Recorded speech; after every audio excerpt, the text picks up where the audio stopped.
conference, which gets the week after next. And I know many of you, like myself, will probably be traveling next week. So we wanted to just have a conversation today where we shared with you some of our plans for the International AIDS Conference. But we also have a couple of colleagues who are going to share from their perspective, and we have some open time because we really would love to hear from any of you about your plans, or if you can share in the chat some links to your events or your guides to the conference. So that's kind of what we're hoping will happen today. And we also wanted to share with you, as we've talked on some of these calls, but also at our Bangkok meeting earlier this year, we do want to share with you what we are calling our how to close a funding gap, our pre-investment case sort of scenarios for the replenishment from civil society and community's perspective. So in the past, we've done Get Back on Track reports where we've presented one civil society ask for the replenishment. And as we've said before, we are looking at a couple of scenarios because we think that's a more helpful narrative and to combat some of the unhelpful narratives that we're expecting around replenishment. So we're going to give you a little sneak peek about that, which will be launched during the AIDS conference. So the other part of, we want to hear about your activities. We want to hear about some of your key focuses at the conference, but also what some of the key issues and priorities are that are coming up during the conference. For some of you may be aware of the WhatsApp group that sort of started in the last week or so. We'll pop a link to join that if you're interested, and probably useful if you're planning to be in Munich, because it is, I think, intended to have a spot where activists can share information about the conference, help problem solve. Jake, maybe talk about that a bit later, because I know he's one of the people that's been inviting people to that WhatsApp group that has several hundred people already.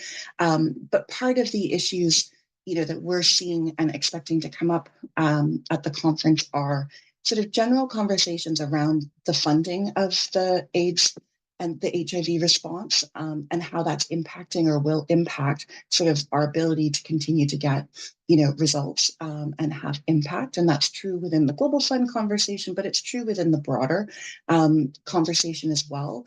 And so we're hoping that as GFAN, that we're able to bring that Global Fund angle into our conversations, but many of you will be involved in and leading bigger and broader conversations about the broader response. We're also, with the sort of the recent lenacapavir study publication, we're expecting a lot of action and a lot of conversation around that, because the first sort of study provided incredibly good results as the first part of that study. And I'm going to pop a few resources that we've seen come out on that. For example, from AVAC that we saw earlier this week. So we'll pop a few of those things in the chat for those of you who haven't seen them yet. But essentially, it's one of those moments where a new tool provides a significant amount of hope in terms of what can be done to sort of innovate again and have increased impact again. But that's not going to be possible if we have significantly high prices or difficulty in terms of getting it to where it needs to get to. So those are some of the sort of big issues and priorities that we're sort of seeing, top line. And hopefully through this discussion, we can hear from more of you about both your activities, but also some of those bigger issues and priorities that you have going into the AIDS conference, so that wherever possible, we're supporting each other and helping to amplify the work that we're all doing from our different perspectives. So I'm going to pass the floor to Quentin right now to just give you a presentation about our plans as GFAN at the IAS so that you have a sense of it. And then we'll go to some other colleagues from Stop AIDS and from GFAN Africa, from Wacky Health, about their priorities, and then we'll open it up for others to jump in and share theirs, or, again, in the chat. So Quentin, over to you. Thanks a lot, Katie, and hi everyone. So I'll go fairly quickly over our different plans for the conference. So the first thing to say is there will be 3 GFAN staff that will be present at the conference. Katie, our director, myself, and Daniel, who might or might not be on the call. I haven't checked. So if you see us around the conference, of course, come by and say hi. So we're organizing a pre-meeting for and with GFAN members ahead of the first day of a conference on the Sunday. I'm popping the link in the chat. So we don't have a location yet. We're still securing that. We will take place from 2 to 5 p.m. on the Sunday. The idea is to bring together members of the network that happen to be in Munich and coordinate ahead of a conference to identify, to share plans, identify key sessions, identify key objectives and targets, get together ahead of a conference and make sure that we have adequate context and an understanding of what we all will be doing there. We've done this for the last AIDS conference as well in Montreal, and we felt like it worked really well. Everyone was really happy to get a chance to meet in a safe space ahead of a conference to coordinate our clocks and everything. So after that pre-meeting, we'll be active in both. So we'll be active in the Global Village and in our own meeting space. So in the Global Village, from a Monday to the Thursday, we are co-hosting a networking zone with Alliance for Public Health and Action Against AIDS. We'll be hosting sessions throughout those 5 days, 4 days, sorry, in the networking zone. But to just highlight some of the key ones that we're organizing ourselves, we'll launch our Ask report, which I'll talk about in a minute. We'll be hosting the Global Fund Secretariat Leadership for a town hall. In the past, we've had the Executive Director, Peter Sand, joining us, but he won't be in Munich this year. But the leadership will be there, and we'll organize a session to have a free, relaxed exchange with members of the network and passerbys who have questions to ask about anything, really. These are always very nice and valuable conversations because they're unscripted.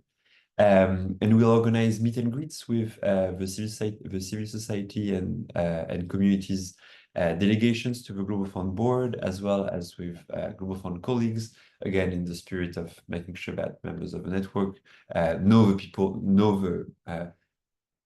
the key people inside of a secretariat, inside of a board that we work with.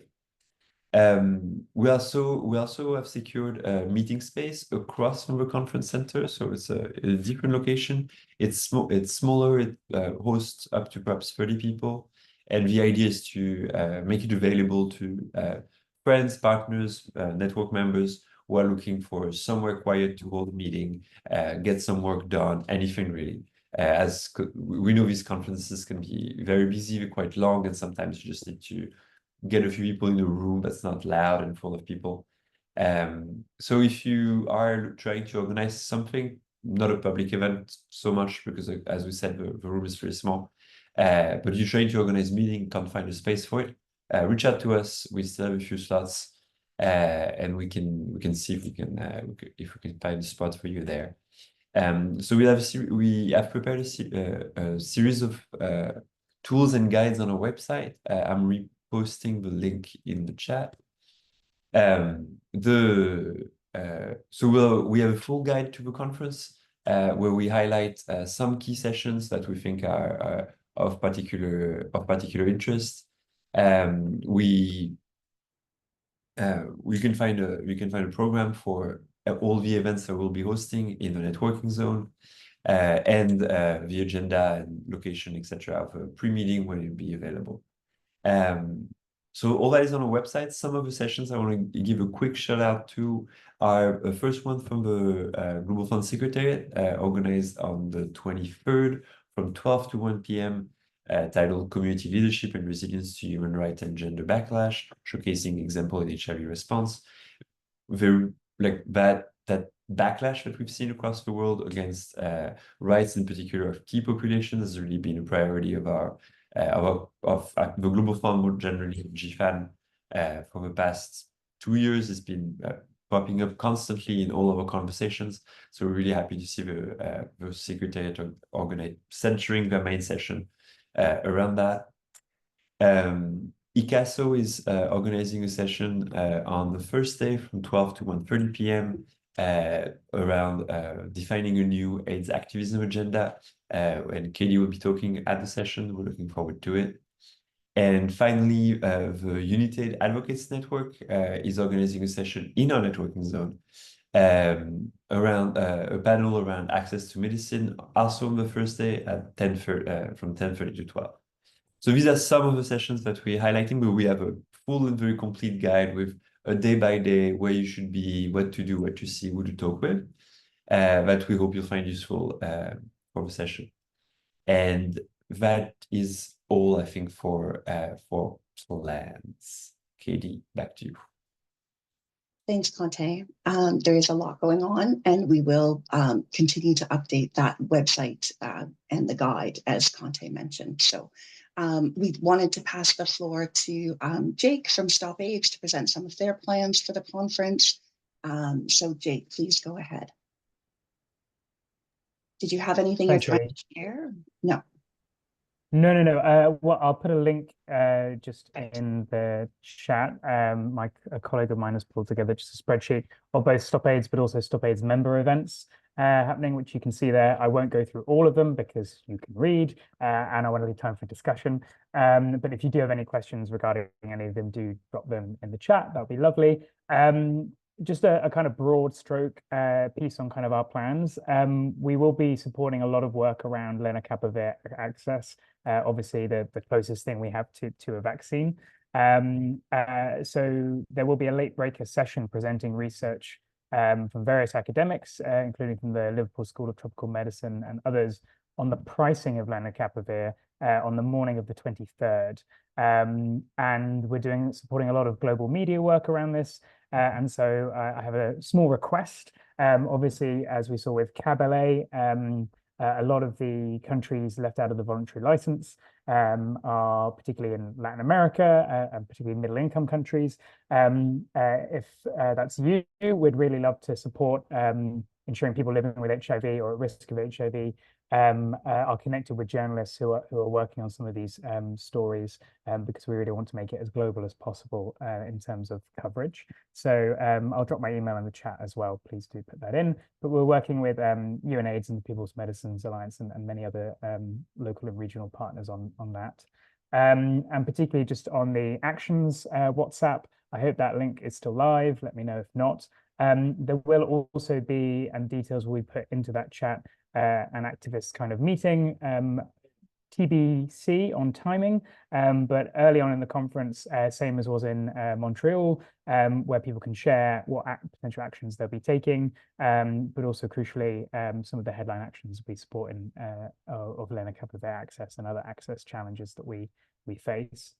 And finally, is that we're also broadly supporting the Youth Pavilion. My colleague Molly and I will both be there working on that. And we've secured a slot to give a kind of TED-style talk on access to medicines. But we're looking for a speaker for that on the Sunday afternoon. So if you'd be interested, we're happy to support with that. So just a small plea.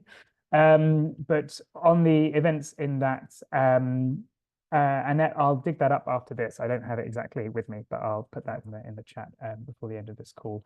I'm not sure if it's entirely yet reflected in the program, but I think so. Thanks.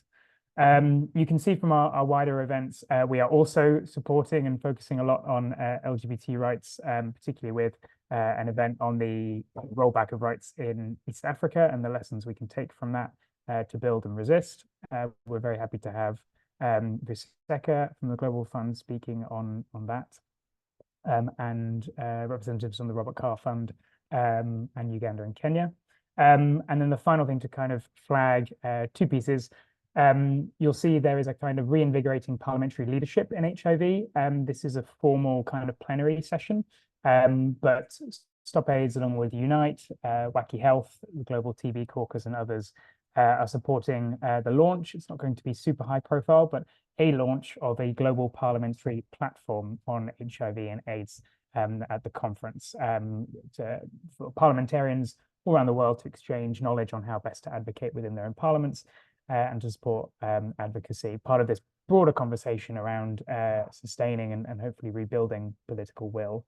I'll be able to share more details nearer the time. But if you have anyone any particular parliamentarians that you work with who'd be interested, potentially joining, I'm happy to share terms of reference and declaration that they can sign up to. It's not totally embargoed, but please do keep it kind of between us for now. And finally, you'll have seen from my email the other day, on the Monday, we're having a reception from 6:30 p.m. Please do RSVP to me. Spaces are limited, but we want to see as many of you as possible to connect fairly early on in the conference. And for those like myself who will sadly miss the GFAN pre-meet on the Sunday as we get in a little late. Thank you all for your time, and looking forward to hearing from all of you what you're going to be up to at the conference. Thanks. Thanks, Jake. That's very helpful. And thank you very much for sharing that link to your spreadsheet showing sort of a bunch of different events.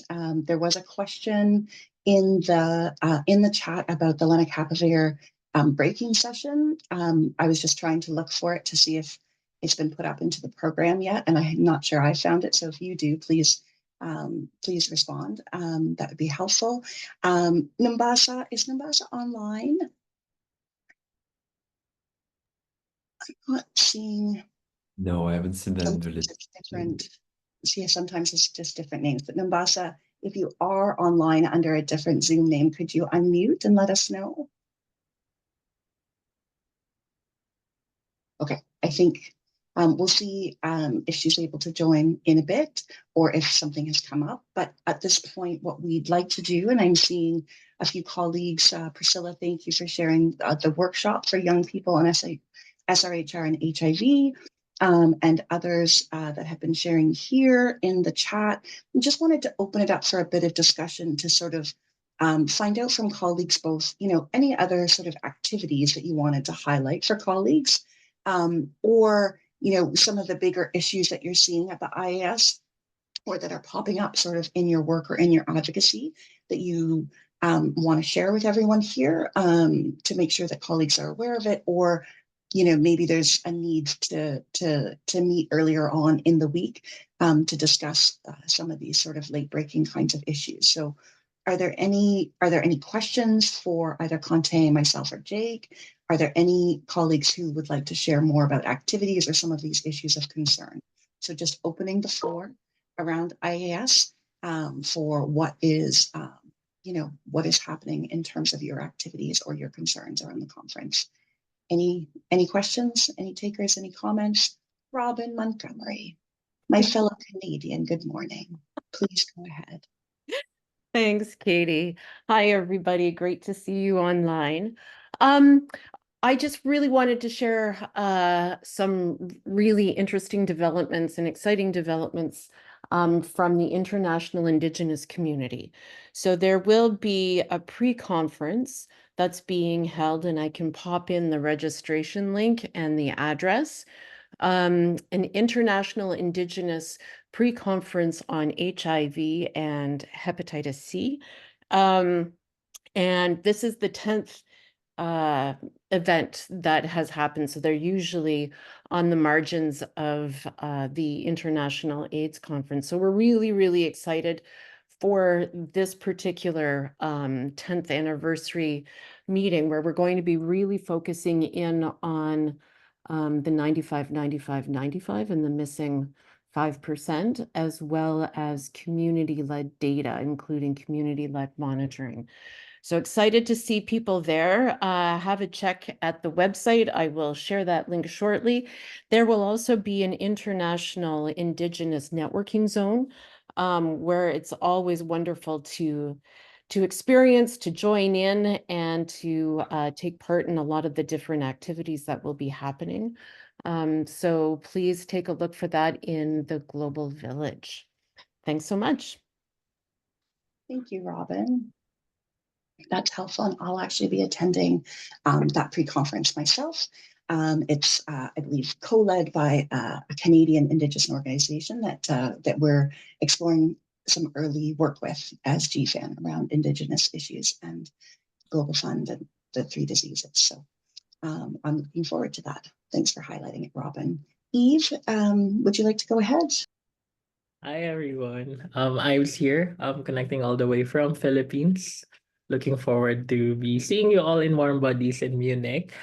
Just really very much pleased to share with you some things happening around mental health being integrated into HIV. So on the first day, we have a satellite session highlighting some thoughtful dialogue about how to integrate mental health into HIV prevention, treatment, and care. So it will happen at 1 p.m.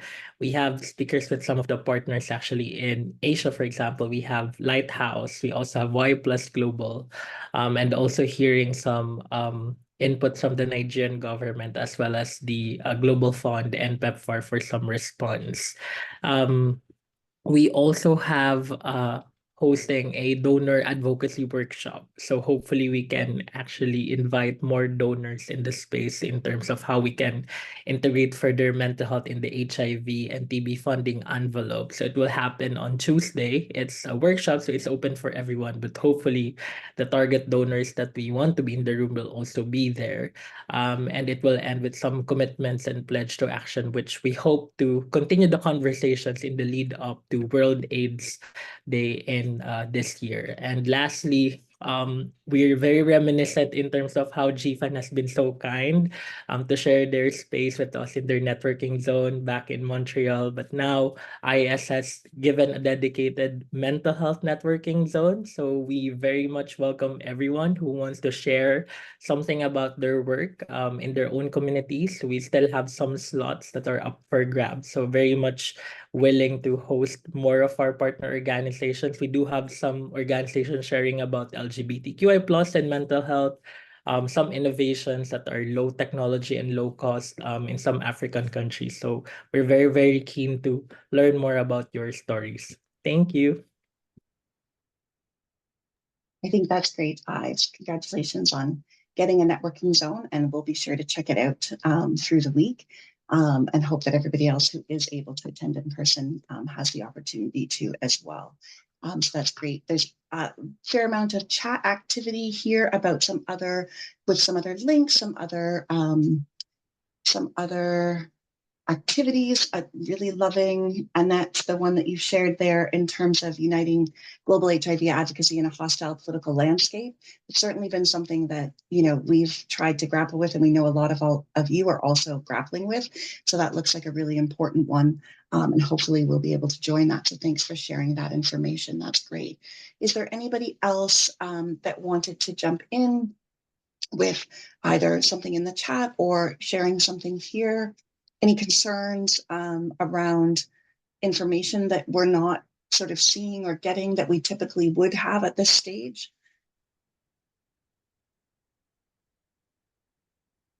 Okay. I do know that for many colleagues, visas continue to be an issue. So I hope that people are contacting the IAS contact people who are meant to resource and support with visa applications. And I think Nambasa has joined us now. So maybe without putting too much on the spot, Nambasa, maybe you'd be able to unmute and share with us your activities at the AIDS conference. If it's not putting you on the spot, because you just had a chance to join us. Thank you so much, Katie, and good day to everyone. Apologies about that. We're having a stormy weather in Cape Town, so the network is a mess. I've been trying to join since. Without wasting time, for us, Waki Health East and GFAN Africa activities in International AIDS Conference on the 21st of July, between 9 and 12, we are having a Francophone Strategic Civil Society pre-meeting. It is happening at Hotel 4 in GFAN Room. And then the second activity will be an oral poster presentation. It is titled Advancing Human Rights in Africa, Addressing Structural Barriers to HIV Services for Marginalized Communities. So it will be, the presentation will be on the poster exhibition area between the 22nd and the 26th of July, and the time is 12 to 1 o'clock. Then the third session that we are speaking on is the Global Fund Satellite Session on Human Rights and Strengthening Civic Space.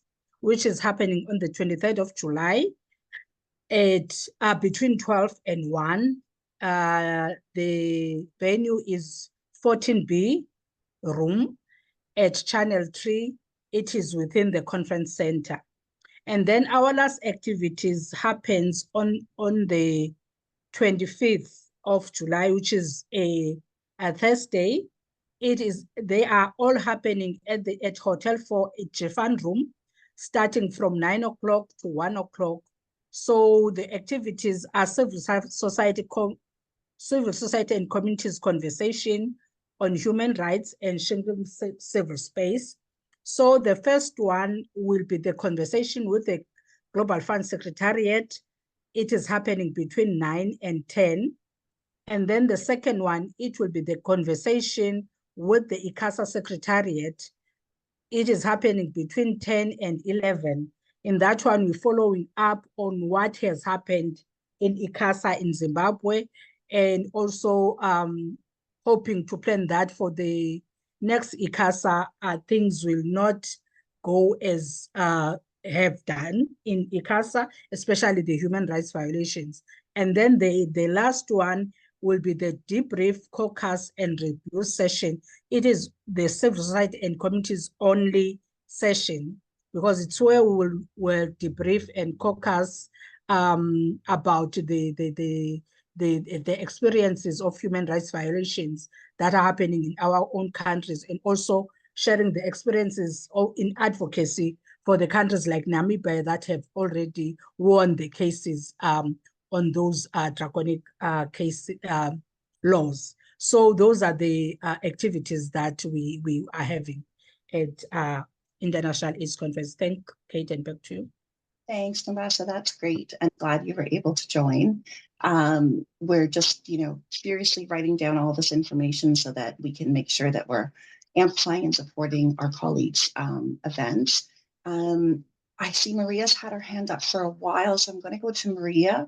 But just to address the question from Angela in the chat about demonstrations and, during the opening session or at the outside of the conference, I think if anybody was on the call yesterday from the AIDS activism sort of WhatsApp group that could share any ideas in this group, that's great. Otherwise, we'll repost again, Angela, the WhatsApp link to join the sort of AIDS activism conversation that is sort of underway. But Maria, please go ahead. Sorry, I just thought I better address that before we lose anybody else.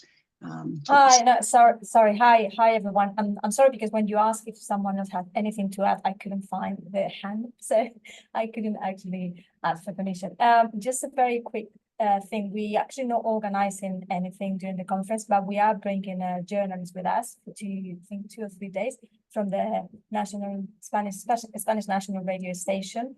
So although we will probably try to look for Spanish speaking speakers, I'm sure we will probably contact some of you, so don't be afraid of us, but we might have to reach out and try to get your experience or your expertise to talk to the journalists. So this is just a warm, so don't run away when you see us. Okay, we promise not to. Promise not to run away. Just again, pop that WhatsApp group link and seeing Leo has shared about the RISE study that was done and has been being released, and a work group, maybe a workshop around that study, which was, off the top of my head, Leo, I'm trying to remember, but all about sort of the role of community and civil society within the CCMs and what was found in your study that you had done in interviewing colleagues from around the world who participated in those country coordinating mechanisms, or CCMs. So before we wrap this up, I'm seeing one last hand raised. So Wim, I'm happy to pass it to you to share. Yes, thank you, Katie. No, I was on the call of the Fight AIDS Coalition yesterday, which was a preparation call for the conference, and I can share a couple of activities, but Amanda took notes and she will share some bullet points in the WhatsApp group for actions. But just quickly, there's going to be a workshop. So FAC is working specifically on advanced HIV disease, or AIDS as we call it. So the actions are mostly focused on that. There will be in the Living Pre-Conference a session by Loon Gangte on the CD4 test machine crisis that there is for the moment. There will also be a mini workshop in the PLHIV networking zone. The date still needs to be confirmed. We're going to have an activist meeting also in the beer garden, again, to be determined where exactly, but that's going to be on the July the 20th, the Saturday evening, time also to be confirmed. Actually, next week, we should have a lot more detail on all these activities. Then we also having a stakeholder consultation by WHO on the terminology of whether it should be called AIDS or advanced HIV disease. That's a WHO workshop. And we're also considering shutting down the booth on Abbott, because there are some issues with the TB LAM cartridges, and also, yeah, in general, some pricing issues with typically from Abbott. But again, keep an eye up on the advocates or actions list WhatsApp group. And we're also considering an action during the opening plenary, but that's, yeah, still need to be finalized, all these details. That's all I can say for now, but yeah, please feel to join us.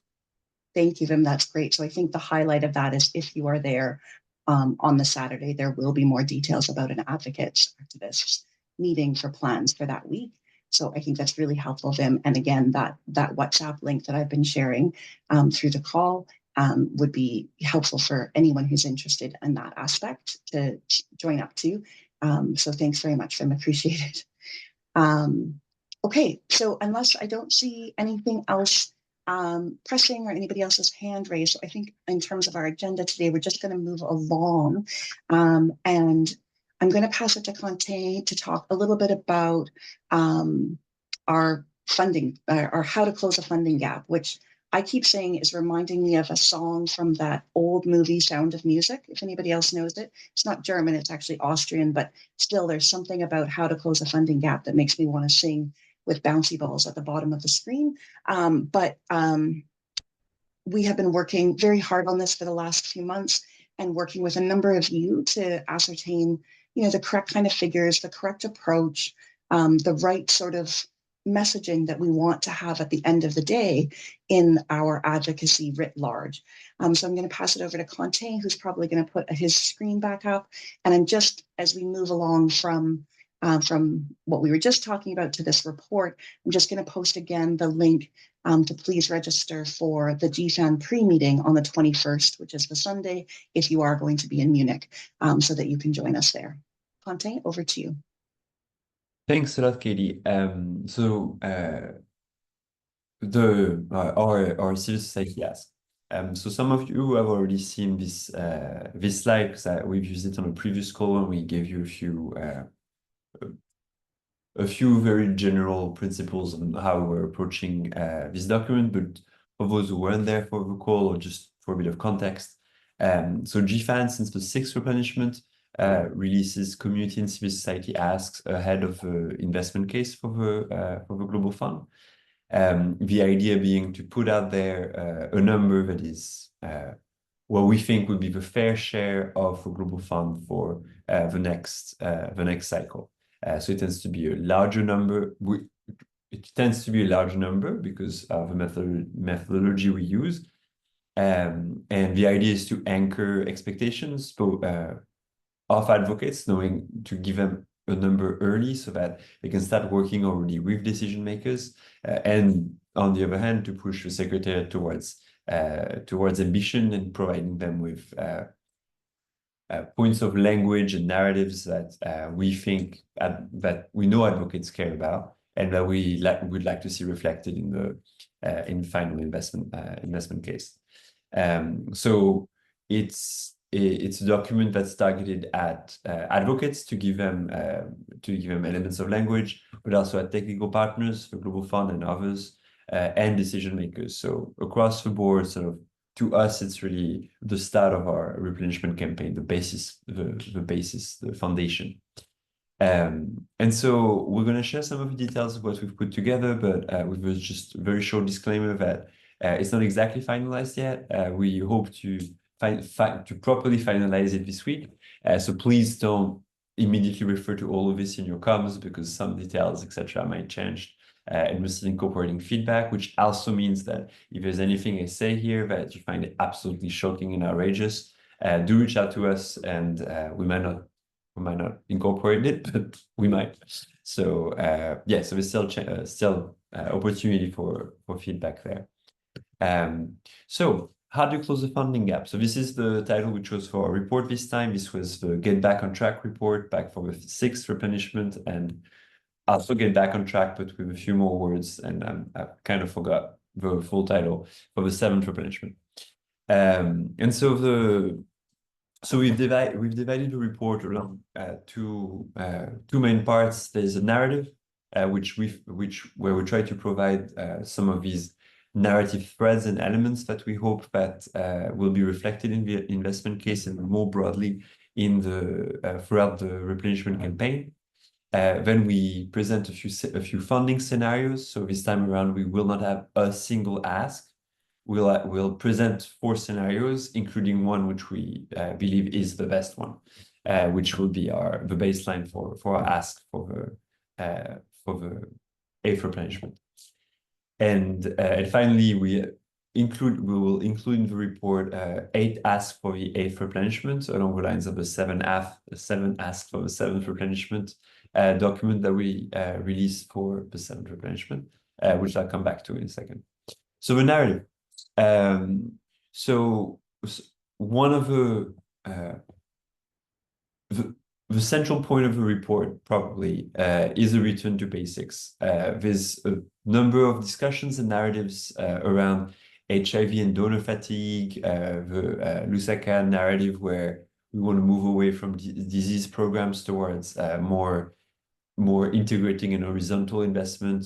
And we think we tried the report to remind everyone of why is it that we have that the Global Fund was created, where we were before it was, and before we had a well-funded multilateral response. And so a significant part of the report is a bit of a walk back memory lane in a bad way, to remind everyone of how bad the situation was in the late 90s and early 2000s, and why is it that we created those disease programs, and what could be the consequences of giving up on them. The other key message of the report is pushing hard so that the 2030 targets are not hidden under the rug, because we are not. That's been our line for now through replenishment. We're not on track, and so again, we're still not on track. And we are seeing in the way some of the funders in particular are shifting language, that they aren't yet acknowledging the fact that if no action is taken now, there is just no chance to then put ourselves back on track. 2030 is around the corner, and now it's time to keep leaders to their word. They have made commitments to end the 3 diseases by 2030. That is now that they need to commit the investment so that we can do that. It's still possible, but it won't be in 3 years. And so that is something we'll come back again and again throughout the report, that commitments have been made. These commitments come with a price tag. All we do is reminding people of what that price tag is and what they should do to get there. So these are sort of the 2 overall narratives. And we also provide narratives around HIV, TB, and malaria. To go very quickly, the report is not very long, it's about 20 pages overall. But on HIV, we talk about the major progress that has been made and that continues to be made, which puts us on track for a number of targets, but not all of them. And it's probably of the 3 diseases where one can be the most hopeful. In TB, we talk about the number of opportunities that have popped up during this cycle, with the vaccine around the corner, but also perhaps just as importantly, new regimens and new screening and diagnostics tool. Sorry, diagnostics is somehow weirdly hard word to pronounce. And so we stress that we are at a crossroad in TB. It's a moment of opportunity, but we are constrained by resources. And so a lot of these opportunities are not being able to be seized because there's not enough money in TB to fully invest in these new tools and new approaches. And in malaria, it's where we're probably the most negative. There's been a stalling in funding and impact in malaria for close to 10 years. And COVID has worsened everything there. And across the board, people are really coming together to raise the alarm on the situation in malaria. More funding is necessary. But beyond that, there needs to be a deeper rethink probably of how we've been approaching the disease, and that's what we try to talk about in the report. But it's not just in malaria. We don't just need a change of pace. There needs to be something more profound that happens so that we get out of so that we start getting the disease and start improving indicators again on the disease. So that's for the narrative. This is a very shortened version of it. Now the scenarios. So we present in the report 4 scenarios. Each of these scenarios corresponds to, if we get to a given number for the F replenishment, what does that mean? And we the idea behind presenting the scenarios is to remind decision makers that they are faced with a choice, and that the choices that they are making will have consequences that and we try to show in each of these scenarios what those consequences would be. So the first scenario we present, 14.5 billion, that is the amount that is currently available to the Global Fund. There were more was pledged, but not all of it can be accessed because there is a cap on the US pledge. So the Global Fund for the seventh grant cycle has 14.5 billion to spend. If this is the amount that is available again for the F replenishment, so a flat line, it would not actually, in fact, be a flat line because there's been a lot of inflation since 2020. And so the value of the dollars that would be pledged in 2025 would be around 20% less valuable than they were 3 years ago. So what that means is that you can buy a lot less with the same amount. And so if the dollar amount stays the same, that means that there'll need to be major cuts across programs, and that would be extremely bad. And so we really highlight that a flat line is a completely unacceptable situation, considering the level of inflation that we've seen over the past 4 years.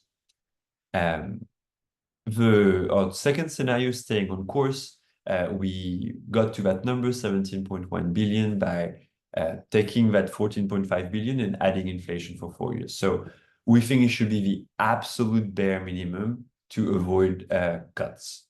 And so you need to have 17.1 billion to maintain coverage and to maintain the level of impact that we see with current programs. But we also highlight that we're not on track now. If we get to 17.1, we still won't be on track for 2030. We'll miss most of the targets, and especially in malaria, we might not be able to get the curves back downward. So scenario 1 is terrible. Scenario 2 is still pretty bad. It still means that we are collectively deciding to delay at best the 2030 targets. The third scenario we are presenting is changing the pace, 21.2 billion, and that we've calculated by taking the 18 billion from the target for the 7th replenishment and adding inflation. And so that would be meeting the target 3 years late, essentially. So it would mean major progress, a faster pace of improvement across the 3 diseases, a better shot at meeting more of the targets. But because it will come 3 years too late, it's quite unlikely that it would get us to actually meeting all of the targets by 2030. But it would ensure that the Global Fund is able to deliver on its new strategy, in prioritizing community, civil society, and removing barriers to access. So that would be a good scenario, not good enough, but a good scenario. And our fourth scenario, ambition, actually meeting the need at 28.1 billion.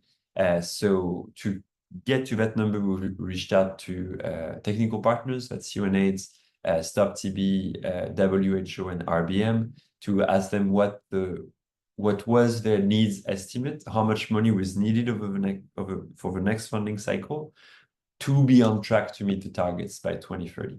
And we've taken those numbers, applied them to Global Fund eligible countries, and that's the number that comes out as a fair share of a Global Fund across the 3 diseases.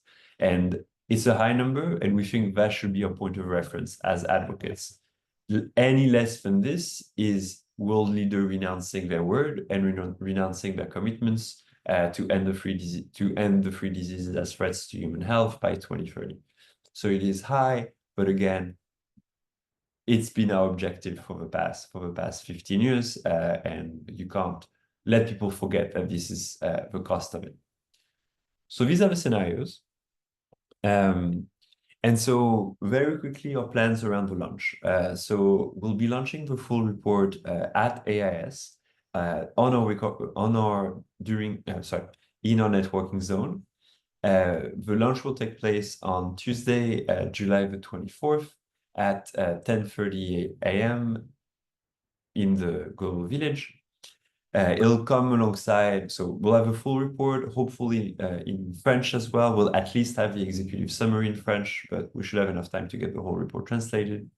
We'll launch it online as well with social media ties and messaging available, so full toolkits, an executive summary, as I mentioned, and as part of a document and also as a standalone, an 8 asks for the 8th replenishment, which will be a short 1.5 pager with the 8 priorities that we have identified for the investment case. So it highlights it. We've done a similar thing for the 7th replenishment with 1 fewer asks last time, but our asks keep growing. And yeah, so it was well received last time. It's actionable. We'll probably reach out to you for signs on before passing it around. And so yeah, except for it to come out alongside the rest of the report. And so we'll need your help to make sure that you read the report and as much as possible use it, but also to spread the word, bring attention to it. These again are the numbers that we'll be putting in the report. Our ask is that 28.1 billion, but part of the reason why we've prepared those scenarios is that so that as advocates you can choose which one to use and leverage in different contexts, depending on what is useful to you. And yeah, with that, I'll give it back to Katie. Thanks, Conte. And just because I don't know if anybody else is like me, and I keep getting the dates of the week and the dates of the month confused. And just to be clear, the launch is Wednesday, July 24th. Thank you to Amina for making sure that we clarify that. But it is on Wednesday, July 24th. There is no Tuesday, July 24th this year. So please come on Wednesday, July 24th, to attend that launch with us. So at this stage, we would just like to, sort of open it up for questions or comments on this. I think Conte has, provided a good overview in terms of this is a report. This is not, this isn't going to have legs on its own. We really need your help with this. We understand sometimes these numbers are not numbers that you or your organizations can get behind, without some internal discussion. And so while these numbers may shift a little bit, it's going to shift by like 0.3 of a billion, or, it's going to be 21.5 instead of 21.2 for that third scenario. It's not going to shift by billions in each scenario. And it would be helpful, if you are able to, or if there is any concern about visibly supporting, numbers like this, to try and have some of those conversations in advance of the IAS, because we would hope that you're able to amplify this report and these key messages with those social media tiles, as well as your own sort of opinions on these kinds of, scenarios and these asks, and add into them, so that we have, it's never our objective as GFAN to be having like a huge like media splash, although we are hoping to get some media and doing a little bit of work around that as well. But please do consider this to be, your report and the start of your conversation with your government, or your regional entities, whatever it might be, about sort of these are the kinds of numbers it's going to take. We don't yet have the Global Funds investment case, but we know that for many of you, especially where there have recently been elections or where there are going to be potential elections coming up soon, that some of your advocacy needs to start putting numbers behind some of this. So that there's, at least a general sense, if not something a little bit more specific in terms of figuring out, your asks in a national context. And of course, we're just presenting the highlights of the scenarios here. There's a lot richer sort of, it's analysis, a little bit of analysis, a few examples, a little bit of narrative to try and contextualize these numbers within the context of the SDGs, as Fontaine was saying, but also within sort of the broader context of, the promises that we've made to each other as a world, and the challenge of these diseases that when they run amok, and we actually use the word run amok somewhere, and I'm delighted by it, but when they do run amok, there are serious consequences. So opening it up for sort of any questions about this, both about the numbers, the scenarios, the paper, or about how you could use it, or any feedback that you might have at this stage. But please do raise your hand or pop up in the chat if that's helpful. So it's just open to anyone with questions.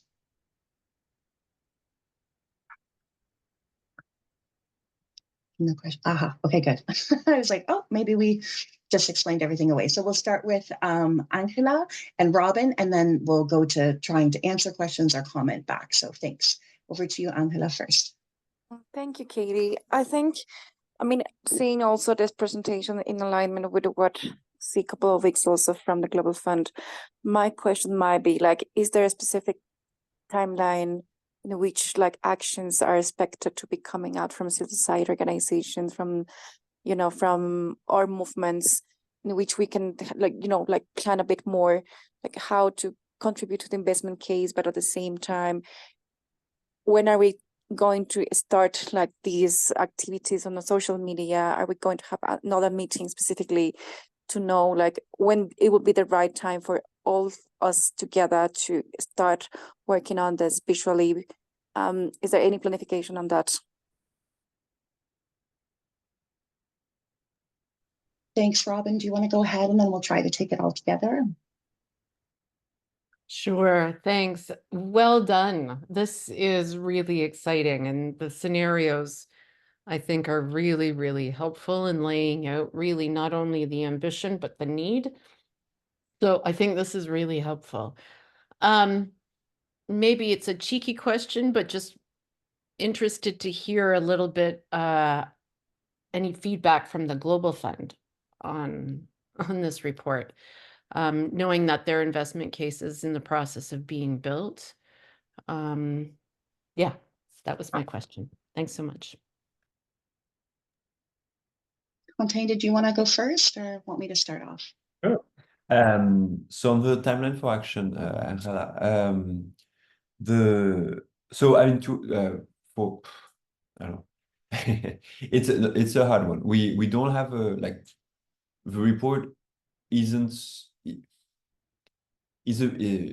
a basis to establish some key elements of narrative for the next year and a half, more or less, all the way to the replenishment itself. So it's not exactly it doesn't contain a series of dates for actions, etc., etc. But that will be the document that we keep referring to in our work over the next year and a half. And for us, the launch of a report will be our first big online moment around the replenishment. So we have not really circulated any open letters or done anything much online over the past few months, and because we're just far away from replenishment, right? You would have felt early, and so that is the start of it for us. This is the start of our timeline.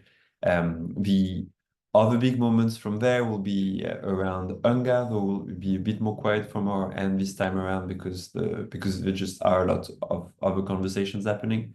But we're involved in a number of conversations around AMR and the Summit of the Future. So these are two moments where we'll make sure that the Global Fund and the replenishment are in everyone's line. The World Health Summit in Germany in October will be a big moment.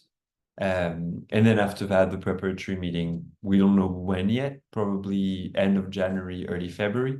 And yeah, so these are like over the next 6 months. These are our big moments, and each of them will be accompanied with, as much as possible, meeting in person to agree on, that kind of more specific regional, national events, and also online presence and online noise around the replenishment.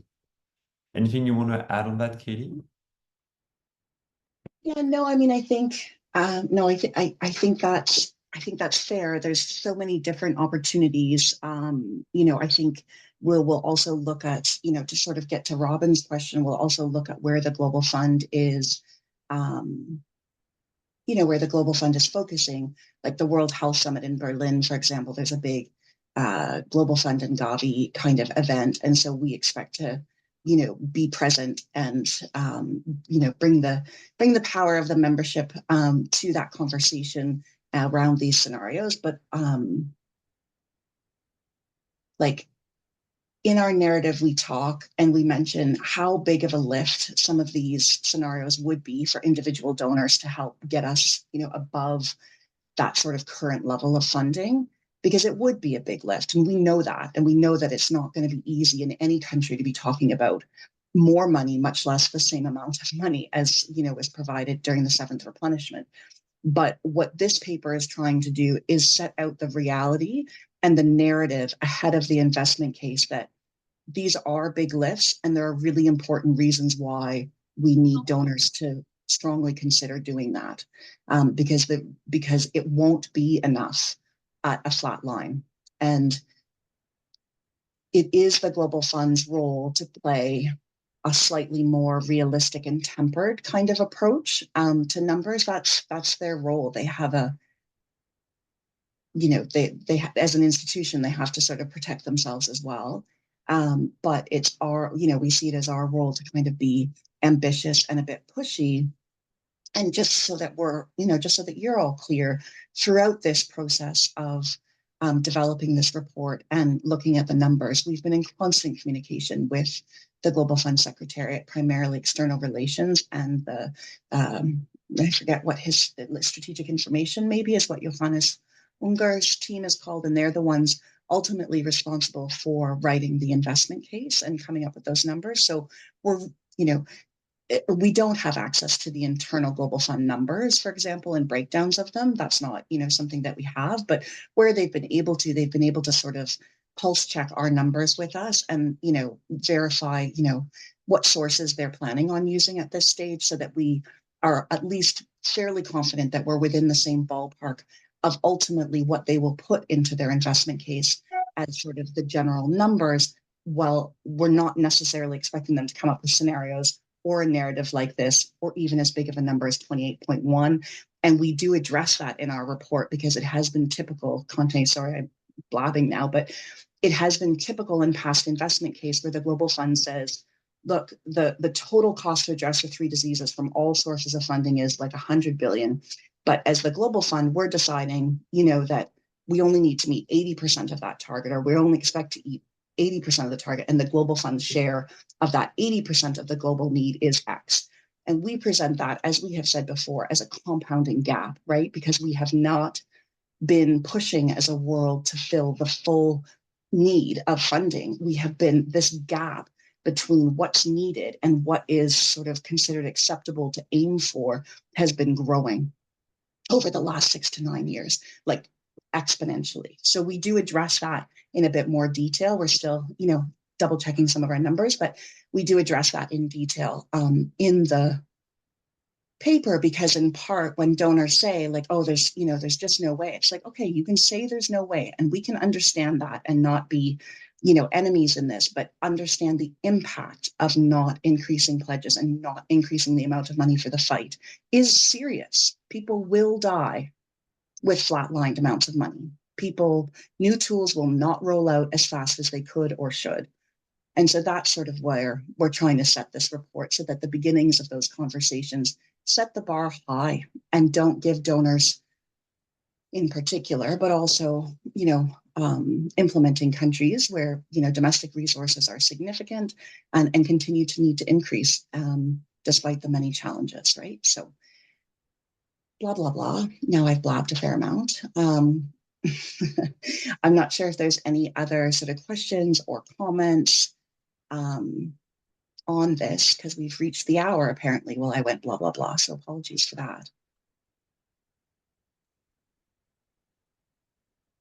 Any other? Sorry, Conte. I really did go on there. Okay, so you can expect to see this report at the IAS and tools, and you can choose, if it's useful to you to start using that at that stage, or if, internally in your organizations, you have some conversations. But again, we will have that sort of 8 asks for the 8th replenishment in the hopes that we build some momentum around sort of the general ideas, themes, narratives, and ambition of the Global Fund's own investment case that we hope to see over these interim months between publishing our scenarios and the investment case coming out late this year, early next year. We do have a special call next week, Conte, I think. Did you want to mention? Did you want to mention it, or should I? Yeah, no, sorry.